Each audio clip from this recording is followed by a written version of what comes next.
আগের দিনের ভিডিওটা আমি শেয়ার করেছিলাম আমার জন্মদিনের, যেখানে আমি বাইরে খেতে গিয়েছিলাম, আর সেখানেই বলেছিলাম যে পরের দিন তোমাদের সাথে পুরো ভিডিওটা ডিটেলস শেয়ার করব। তো সেটা নিয়ে চলে এসেছি আজকে।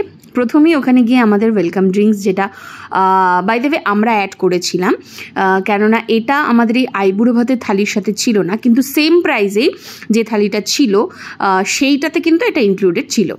তো সেটাতে এই গন্ধরাজ ঘোলটা ছিল অ্যাডেড। আর প্রথমেই দেখলে আমি 5 রকমের ভাজা দিয়েই খেয়ে নিয়েছিলাম।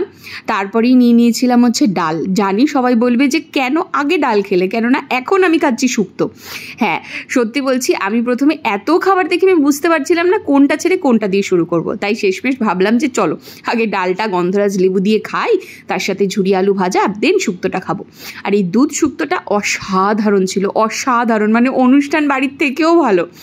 আর এই আলু পোস্তটাকে কি বলবো তোমাদের, মানে বাড়িতে মায়ের হাতের যেরকম আলু পোস্ত হয় সেম, মানে বাইরে গিয়ে যে খাচ্ছি সেটা মনেই হয়নি। কিন্তু এই যে ইলিশ মাছের মাথা দিয়ে যে কচুর শাকটা ছিল, সেটার স্বাদ আমি সত্যি কোথাও পাইনি আজ পর্যন্ত, যেটা এখানে দারুণ লেগেছে। আর এত বড় কাতলা মাছ তোমরা দেখতেই পাচ্ছ, যেটা আমি হাতে ধরে নিয়ে আসছিলাম, যেটা ওই বাটির সমান ছিল।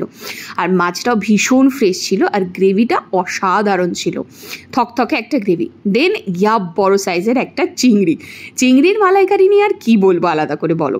এখানে চিংড়িটাও যেরকম ফ্রেশ ছিল, হ্যাঁ আমি জানি চিংড়িটা সেই মুহূর্তে আমি ভিডিও করার সময় খুলে খেতে পারছিলাম না, যাই হোক যেইটুকু পেরেছি ওইটা দিয়েই অল্প একটুখানি ভাতের সাথে, বিশেষ করে পোলাওটা দিয়ে আমি ট্রাই করতে চেয়েছিলাম এই চিংড়ির মালাইকারি।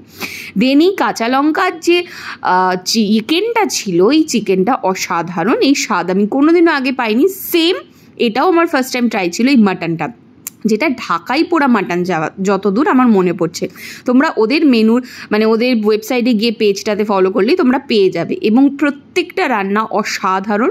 আর তোমরা জানোই পাঁপড় দিয়ে আমি চাটনি খাই, চাটনিটা খেয়ে আমার রিয়াকশান দেখে বুঝতে পারছো যে কীরকম টকটক মিষ্টি মিষ্টি আমার কতটা ভালো লেগেছে।